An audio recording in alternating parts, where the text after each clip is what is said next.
देखिए latest episodes बिल्कुल ad free. ऐसी बेटी जिसके घर में हो उसे और क्या चाहिए। महाराज, अब आप विवाह का आयोजन कीजिए। आप नहीं थे इसलिए स्वयंवर सभा में कन्यादान संपन्न नहीं हुआ।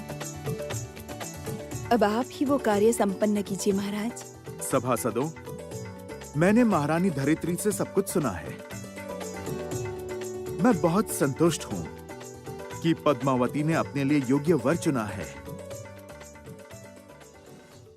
आप लोग आज ही श्रीनिवास के पास जाइए मेरा आमंत्रण लेकर। जैसी आपकी आज्ञा महाराज। जय श्री विष्णु। मुनिवर, आप?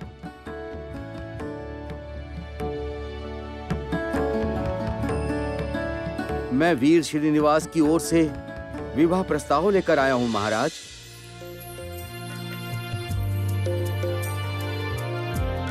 स्वयंवर की शर्त के अनुसार वीर श्रीनिवास ने यक्षों की गुफा से अमूल्य रत्नों वाला हार लेकर राजकुमारी पद्मावती को प्राप्त किया है। आप अब उनके 4 हाथ एक करने की व्यवस्था करें महाराज।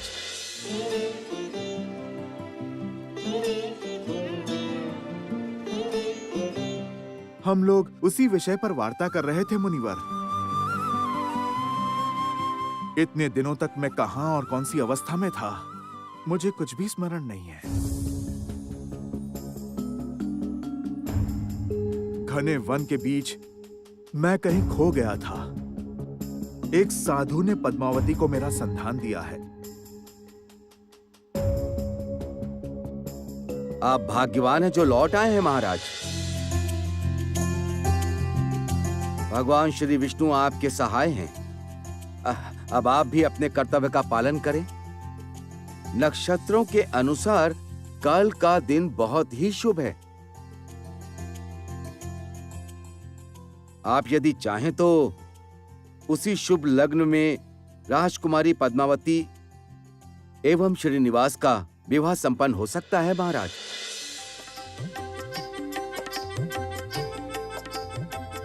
मैं प्रस्तुत हूं मुनिवर। शुभ कार्य में विलंब करना उचित नहीं होगा।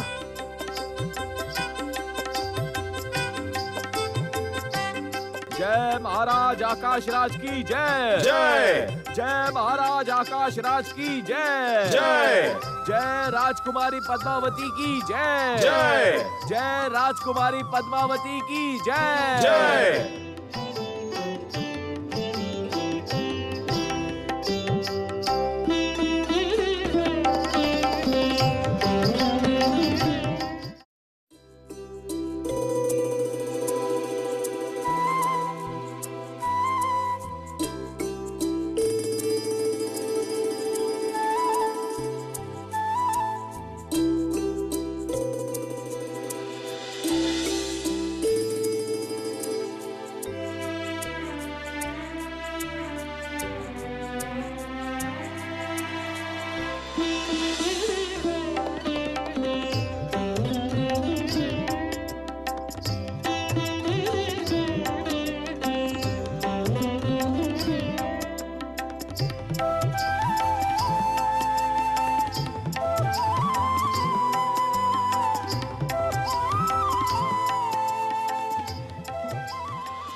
और कितनी देर है? वर पक्ष के आने का समय हो चुका है। जल्दी जल्दी तैयारी करो वकुला। हो गया रानी माँ, बस ये गहने पहनाने बाकी रह गए। हमारी राजकुमारी कैसी दिख रही है ये बताइए। अपूर्वा, लग रहा है जैसे महालक्ष्मी स्वयं मेरे घर में विराज रही हो।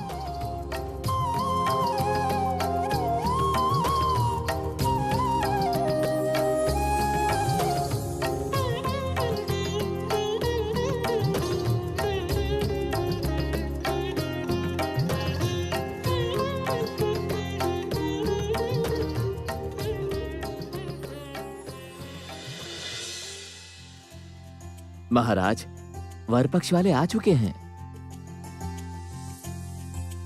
रानी माँ को समाचार देना होगा।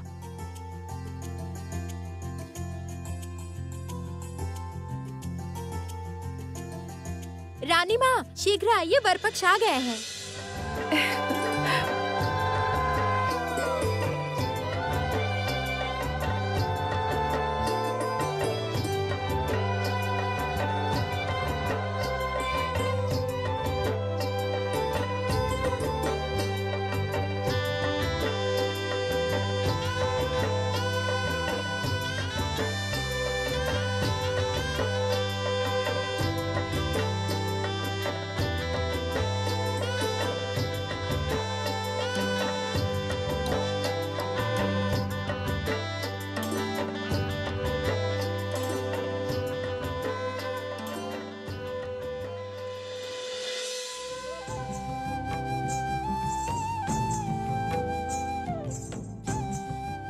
मैं निश्चित हूँ देवी, शुभ दृष्टि के समय नारायण आपसे दृष्टि नहीं हटा पाएंगे राजकुमारी। वकुला, मैं कैसे इतने दिनों तक बिना प्रभु की स्मृतियों के रही? मेरी स्मृति लौटने के बाद से मुझसे रहा ही नहीं जा रहा। लग रहा है जितनी जल्दी मैं वैकुंठ में लौट जाऊं, उतनी ही शांति मिलेगी। कुछ समय की देरी और है देवी, अब प्रतीक्षा समाप्त हुई। संपूर्ण देवलोक आपके लौटने की प्रतीक्षा में है। मैं तुम्हें चिरकाल के लिए स्मरण रखूंगी वकुला। तुम यदि नहीं रहती तो संभवतः हमारा पुनः मिलन संभव ही नहीं होता। लक्ष्मी नारायण का बंधन जन्म जन्मों तक का है। ये बंधन कभी नहीं टूटेगा। मेरे बिना भी ये मिलन होता ही। मैंने तो केवल अपना कर्तव्य निभाया। तुम्हारा कर्तव्य बोध, तुम्हारा निस्वार्थ प्रेम पृथ्वी वासियों के मन में चिरकाल उज्जवल होकर रहेगा। इसी से मैं धन्य हुई देवी, मैं धन्य हुई।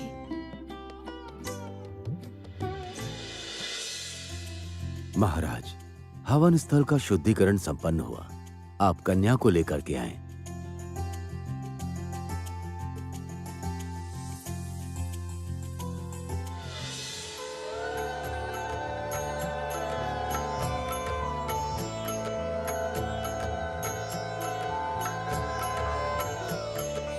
तदेव लग्नं सुहृदं तदेव नाराबलं चन्द्रबलं तदेव विद्याबलं दैवबलं तदेव लक्ष्मीपते तेन्द्रयुगं स्वरामि शुभमङ्गला सावधान। तदेव लग्नं सुहृदं तदेव नाराबलं चन्द्रबलं तदेव विद्याबलं दैवबलं तदेव लक्ष्मीपते तेन्द्रयुगं स्वरामि शुभमङ्गला सावधान।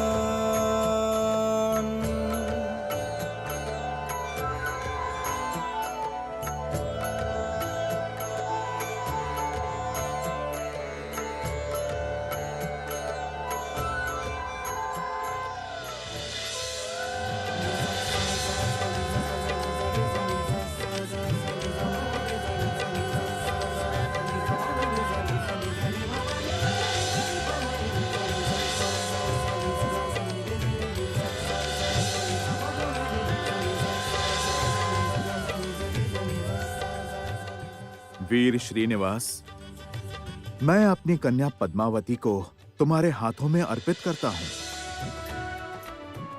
आज तुम दोनों ने चिरकाल के लिए सुख दुख में एक साथ रहने का वचन लिया है। मेरी कन्या पद्मावती को तुम अपनी अर्धांगिनी बनाओ और समान अधिकार प्रदान करो। महाराज, इन्होंने युगों युगों में एक दूसरे को पति पत्नी के रूप में पाया है। इनका मिलन एक जन्म का नहीं है, जन्मों जन्मांतर का है। आप नहीं जानते आपने किसे जमाई के रूप में पाया है।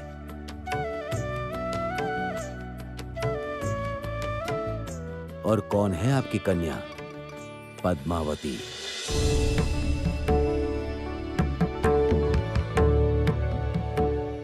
नारायण नारायण। प्रभु, दया करके महाराज और महारानी को उत्कंठ में मत रखिए। अब आप और माता वास्तविक रूप में आ जाइए।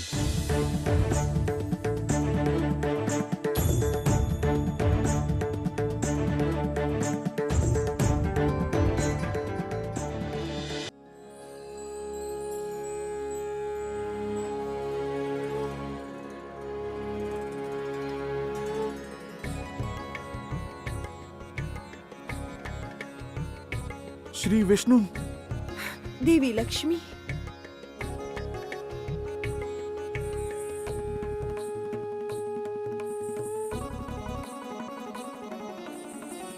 ये क्या देख रहा हूं?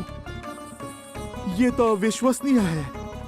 महाराज, अविश्वसनीय होकर भी सत्य है। देवी महालक्ष्मी का मनुष्य जन्म में पद्मावती के रूप में आपके घर में पोषण हुआ है।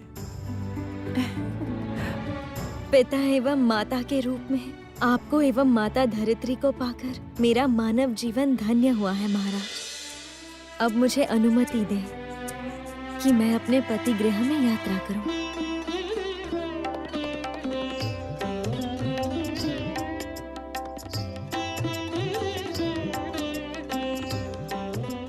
अनभिज्ञता में यदि कोई भूल हुई हो तो क्षमा करें हे लक्ष्मी नारायण।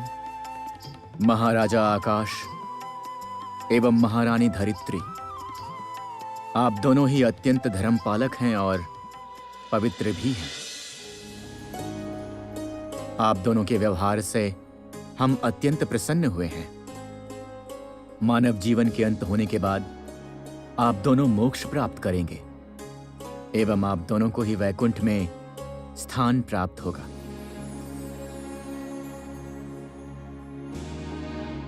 देवी महालक्ष्मी भी यही चाहती हैं।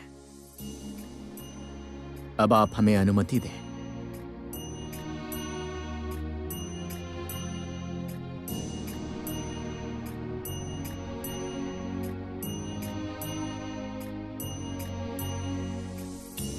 विदाई महाराज, अब हम सबके प्रस्थान करने का समय है।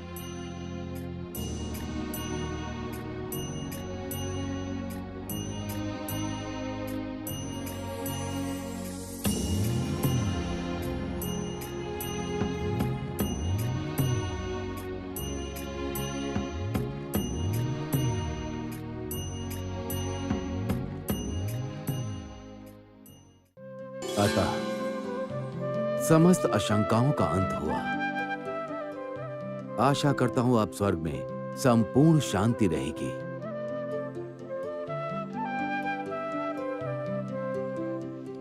हे जगत पालक, हे देवी, स्वर्गलोक में पुनः शांति स्थापना के लिए हम आपके आभारी हैं। इंद्रलोक लौटकर हम आपकी पूजा करना चाहते हैं।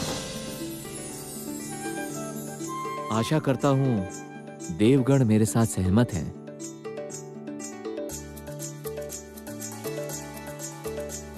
ये तो अति उत्तम प्रस्ताव है।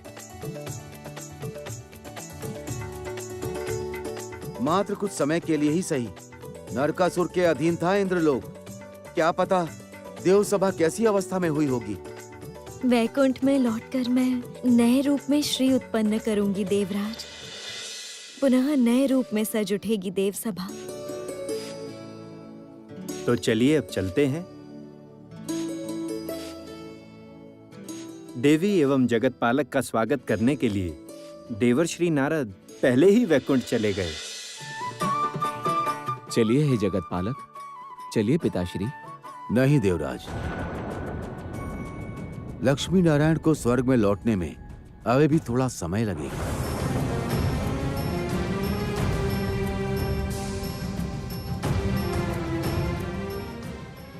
ऐसा क्यों?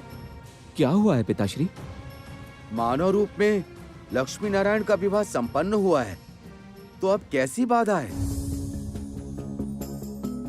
जगत पालक एवं महालक्ष्मी की मानव लीला अभी संपन्न नहीं हुई है देवगुरु। कुछ लीला अभी शेष है।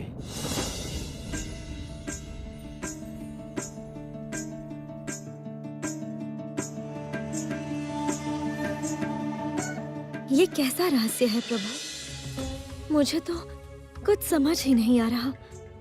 वैकुंठ लौटने के लिए मेरा मन व्याकुल हो रहा है। धैर्य रखो देवी, मन तो मेरा भी व्याकुल है, किंतु क्या करूं? मानव रूप में हमारा विवाह संपन्न हुआ है और विवाह के बाद के कुछ नियम अभी भी बाकी हैं। पृथ्वी लीला समाप्त किए बिना महालक्ष्मी स्वर्ग में नहीं लौट पाएंगी देवगण। जब मानव रूप में जुगल में आदिशक्ति के चरणों में पूजा निवेदन करेंगे, तभी ये स्वर्ग में प्रवेश कर पाएंगे। पुत्री, तुम आदिशक्ति से निवेदन करना ताकि महालक्ष्मी के रूप में ही तुम स्वर्ग में प्रवेश कर पाओ। हाँ पिताश्री, मुझे विश्वास है कि देवी आदिशक्ति मेरी प्रार्थना अवश्य सुनेंगी।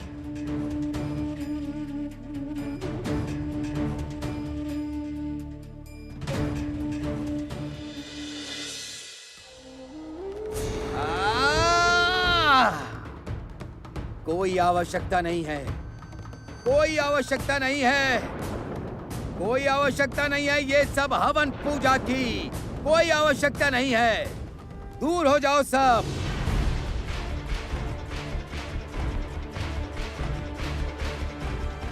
इतने समय से इतनी साधना की, बदले में क्या मिला? सब कुछ व्यर्थ, सब कुछ व्यर्थ है। बंद। देवी पातालिका की समस्त पूजा आज से बंद।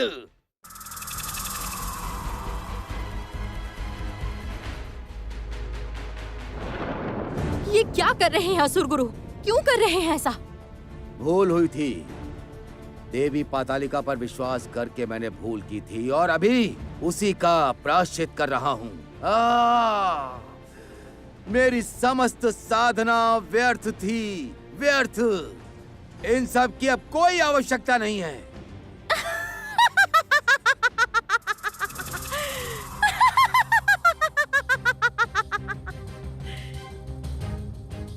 देवी लक्ष्मी, मेरी ये दुर्अवस्था देखकर तुम हंस रही हो। तुम्हारा साहस देखकर मैं स्तंभित हूँ। हंस रही हूँ आपके क्रोध की पराकाष्ठा देखकर। इस तरह क्रोधित होकर क्या होगा असुर गुरु? अपितु आप देवी पातालिका को रुष्ट कर रहे हैं। आप असुरों के गुरु हैं। ऐसा आचरण आपको शोभा नहीं देता। हाँ, मैं असुरों का गुरु हूँ। मेरा कर्तव्य है असुरों को श्रेष्ठ आसन पर बिठाना, किंतु मुझसे नहीं हो रहा। बार बार मैं पराजित हो जाता हूँ। लक्ष्मी एवं नारायण मेरी समस्त परिकल्पना को व्यर्थ कर रहे हैं, बार बार कर रहे हैं।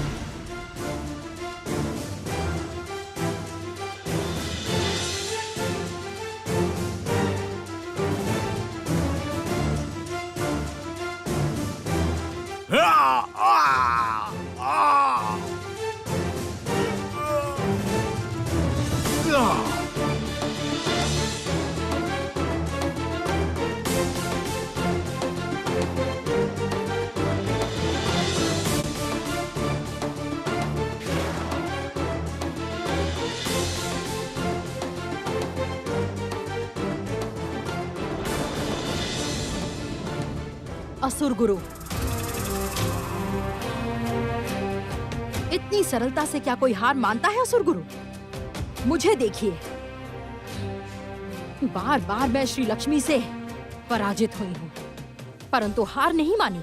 नए रूप से नई ऊर्जा के साथ पुनः वार किया है मैंने असुर गुरु। किंतु कभी भी तुम सफल नहीं हुई। एक बार भी तुम विजय नहीं हुई। होगी। इस बार मेरी विजय निश्चित होगी। इस बार मैंने ऐसी परिकल्पना की है जिससे लक्ष्मी नारायण का नित्य वियोग होकर रहेगा।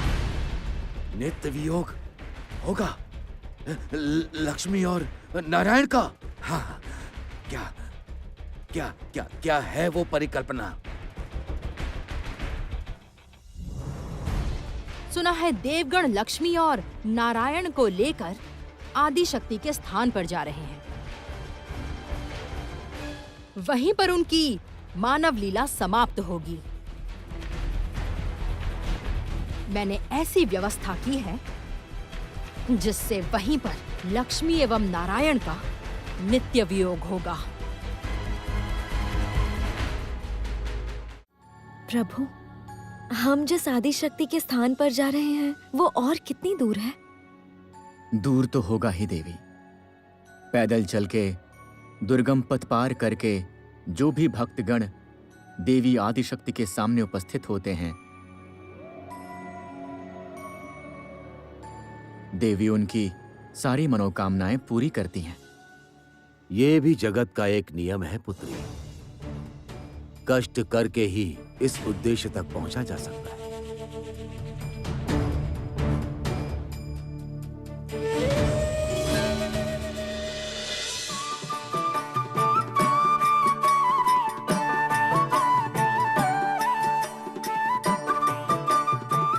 नारायण नारायण।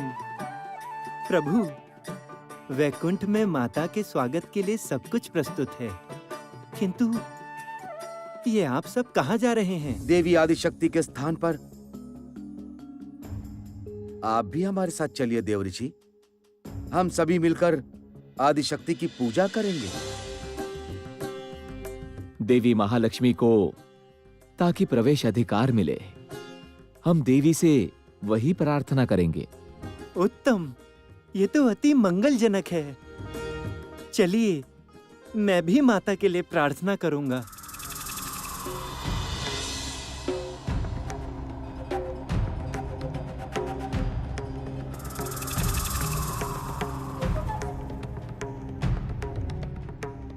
समस्त मंगल अब कुछ ही समय में अमंगल में परिवर्तित होगा देवर्षि। देवी आदिशक्ति के पास पहुंचने से पहले ही आजीवन वियोग हो जाएगा लक्ष्मी और नारायण का।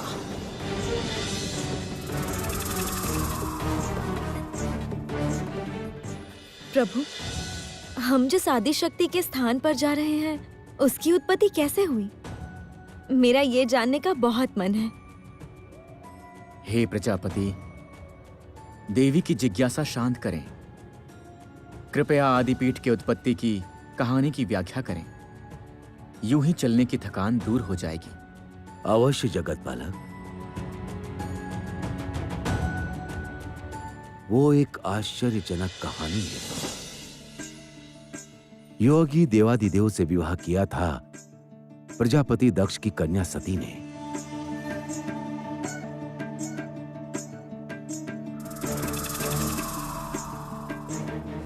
एक बार एक महाहवन का आयोजन किया राजा दक्ष ने। आज भी स्पष्ट स्मरण है वो दिन। महादेव के अतिरिक्त बाकी समस्त देवी देवताओं को आमंत्रित किया था दक्ष ने। क्यों? महादेव को आमंत्रण क्यों नहीं दिया? क्योंकि राजा दक्ष को वो बहुत अप्रिय थे। सती ने उनसे विवाह किया, इसलिए दक्ष कुपित हो गए थे। उसके बाद क्या हुआ पिताश्री? उस हवन में महादेव की आपत्ति के बाद भी सती उपस्थित थी। राजा दक्ष ने सती का बहुत अपमान किया, महादेव के नाम पर बहुत निंदा की। ऐसा क्यों? उसके बाद? पति निंदा सहन ना कर पाके हवन स्थल पर ही देह त्याग दिया सती ने।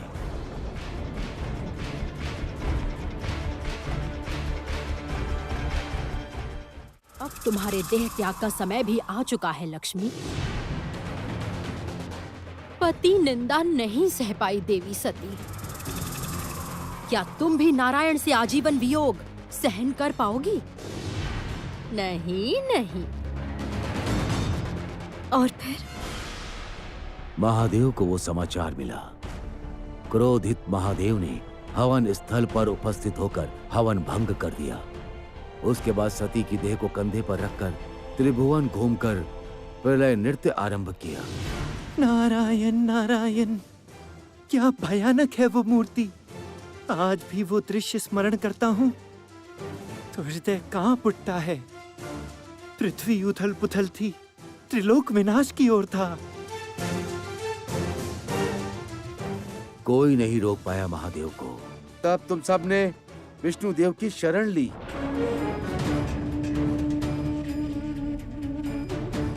नारायण ने अपने चक्र द्वारा सती की देह को टुकड़ों में बांटा।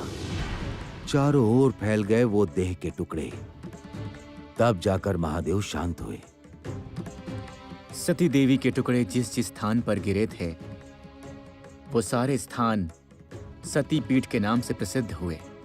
आज हम उसी एक पीठ पर जा रहे हैं पुत्री। आदि शक्ति भिन्न भिन्न पीठों पर अनेक नामों से विराज करती हैं। सती पीठ बहुत ही पवित्र है। जाइए जाइए सब आदि पीठ पर।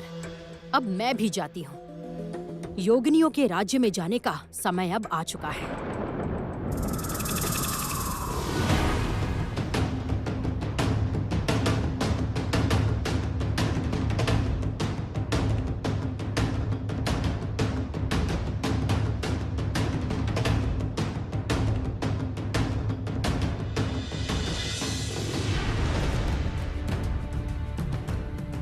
हे नारायण, हे प्रभु, हम इतने समय से योग साधना कर रहे हैं। हमने अपना मन, प्राण, देह सब आपको सौंप दिया है, तब भी आपको प्रसन्न नहीं कर पाए। हमें मोक्ष लाभ नहीं होगा, नहीं होगा मोक्ष लाभ।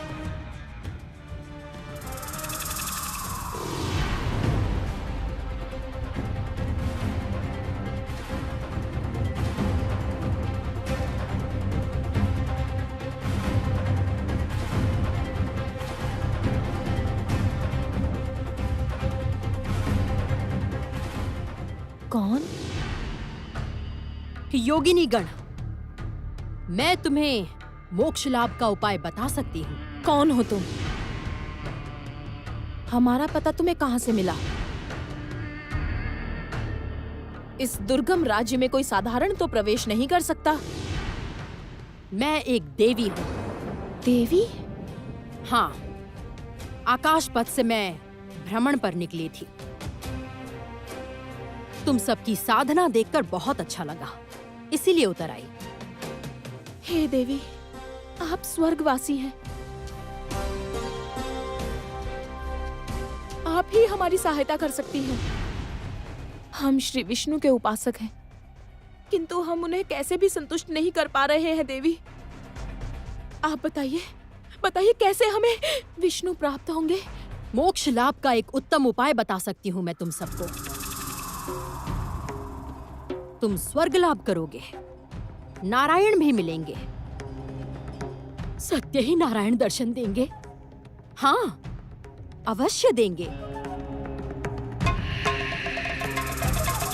भक्ति से बांधना होगा उन्हें, और उसके बाद तुम लोग वरदान मांगना, ताकि वो चिरकाल के लिए इस योगिनी राज्य में विराज करे। नारायण को प्रसन्न करने का बीज मंत्र बता दूंगी मैं तुम्हें, मुक्ति का मार्ग दिखाऊंगी। आओ योगिनीगण, आओ।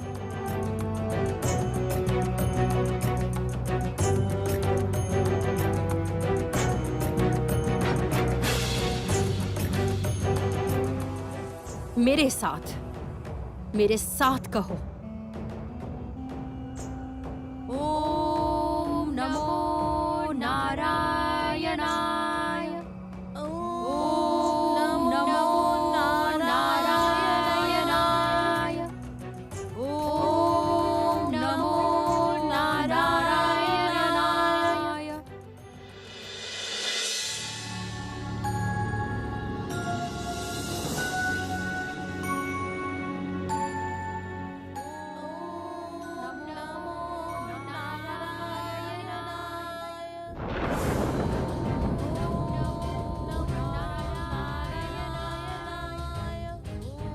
ऐसे व्याकुल होकर कौन आपको पुकार रहा है प्रभु?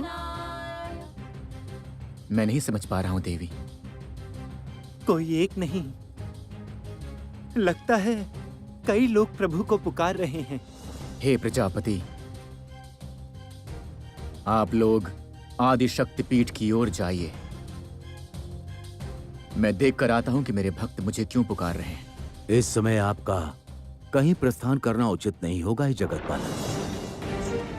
आदि शक्ति पीठ पर पूजा के पश्चात आप। तब तक तो बहुत देर हो जाएगी हे प्रजापति। मुझे लग रहा है कि मेरे भक्त किसी विपदा में हैं। तब तो आपको जाना ही पड़ेगा प्रभु। हम सब यहीं पर आपकी प्रतीक्षा करेंगे। आप जाइए। पुत्री, अभी हमें किसी और देखे बिना सामने की ओर प्रस्थान करना चाहिए। जिस उद्देश्य के लिए हम जा रहे हैं उसे पूर्ण करना चाहिए। तो क्या मैं अपने भक्तों की पुकार को अनसुनी कर दूं? नहीं नहीं, मेरा मन नहीं मान रहा है। कृपया मुझे अनुमति दें। हे जगतपालक, इस जगत में सब कुछ शुभ कारणों से नहीं होता, ऐसा भी तो पिता श्री ब्रह्मा ने उचित ही कहा है। जगतपालक, भक्त की पुकार सुनते ही व्याकुल ना होकर सजग होना ही मंगल है। तब भी मुझे अंततः एक बार तो जाना ही चाहिए हे देवगुरु। भक्ति के बिना कोई इतना व्याकुल हो ही नहीं सकता। ये केवल पुकार ही नहीं है, ये मेरे भक्तों का तीव्र मार्मिक क्रंदन है। पिताश्री, देवगुरु, आप प्रभु को अपनी इच्छा पूर्ण करने दें। आप जाइए। आप अपनी इच्छा अनुसार कार्य कीजिए। चलता हूं प्रजापति, चलता हूं देवी, चलता हूं देवगण।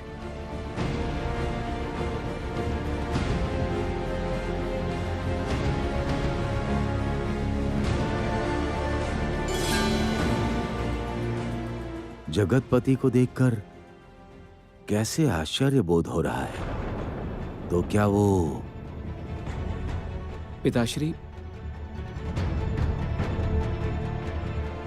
क्या आपको कोई आशंका हो रही है?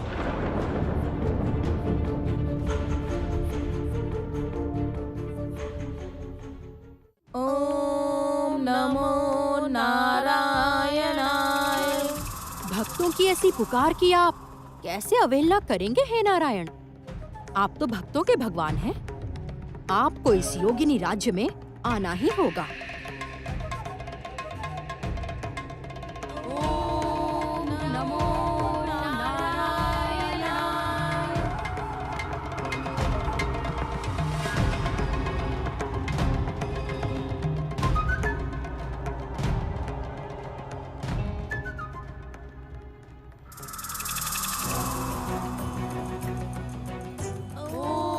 ओम नमो नारायणाय। ओम नमो नारायणाय।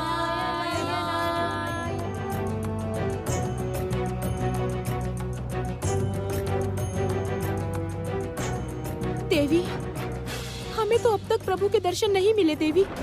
धैर्य रखो योगिनियों, धैर्य रखो। वो आएंगे, अवश्य आएंगे। अपनी भक्ति पर विश्वास रखो। क्या भक्तों के पुकार की भगवान कभी उपेक्षा कर सकते हैं? चंदन का लेप लगाओ विष्णुदेव की देह पर। चंदन उनको बहुत प्रिय है।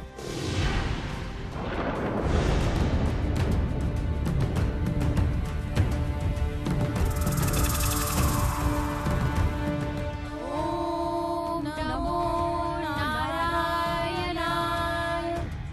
ओम नमो नारायणाय।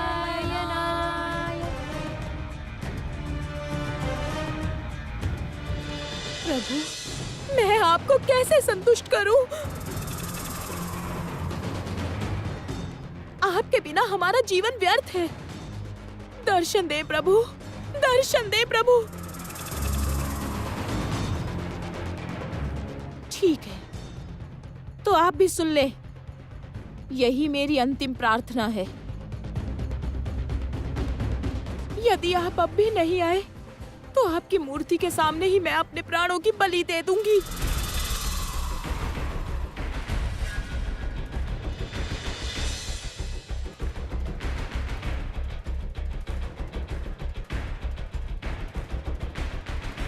ना, ऐसा कार्य मत करो योगिनी। तुम लोग धैर्य रखो, थोड़ा धैर्य रखो। वो आएंगे, अवश्य आएंगे। मरने दो आप मुझे देवी। प्रभु के बिना मेरे इस जीवन का कोई मूल्य नहीं।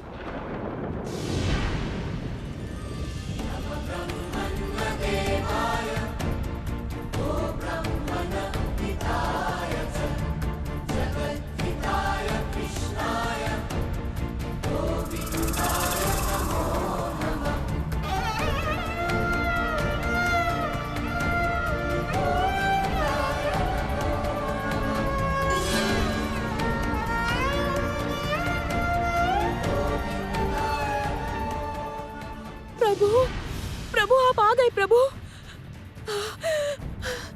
आपने हम पर दया की है, आप आ गए।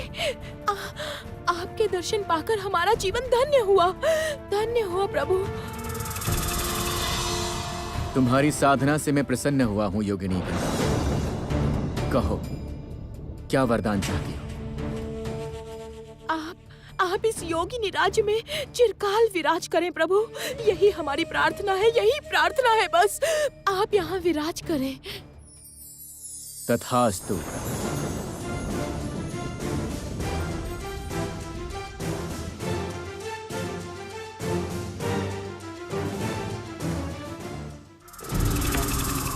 अब मेरा कार्य संपन्न हुआ।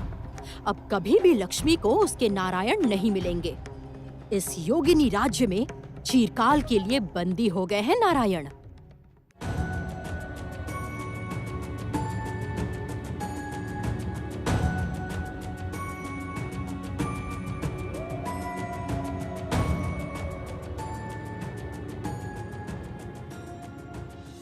पिताश्री, प्रभु तो अब तक नहीं लौटे।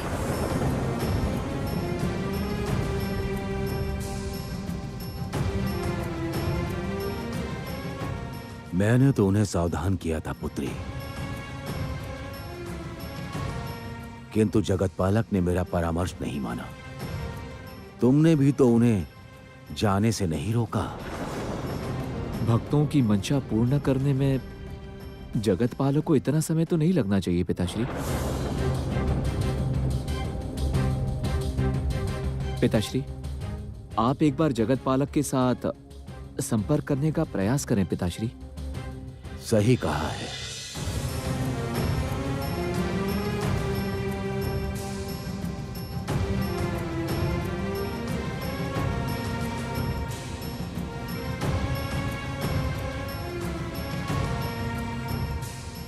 नहीं, मैं व्यर्थ हुआ। जगतपालक के साथ किसी प्रकार का संपर्क नहीं हो पा रहा। ये क्या? ऐसा तो नहीं होना चाहिए। तो क्या? मुझे यही आशंका है देवगुरु। जगतपालक जिस स्थान पर हैं, वो स्थान माया जाल से भरा हुआ है।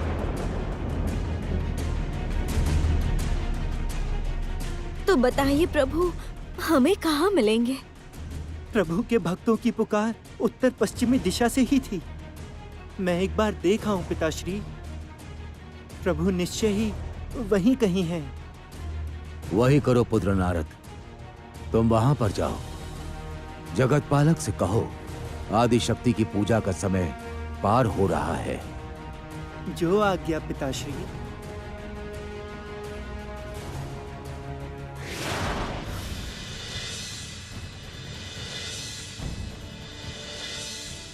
ये क्या?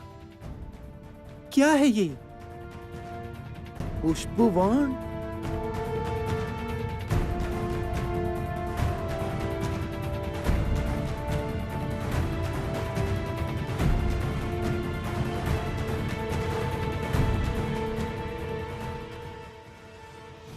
आश्चर्य,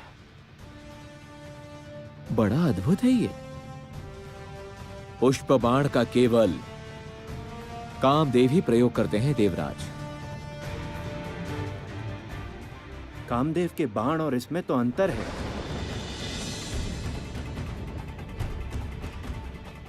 ये तो उससे अलग है। इसका क्या अर्थ है पिताश्री? ऐसा बाण किसने प्रयोग किया? ये बाण माया बाण है, माया से बनी है। अवश्य जगत बालक किसी विपदा में है।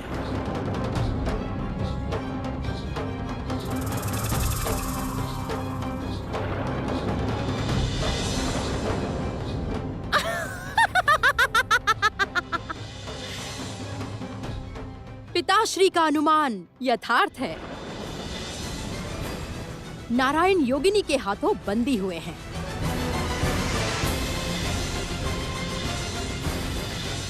माया राज्य में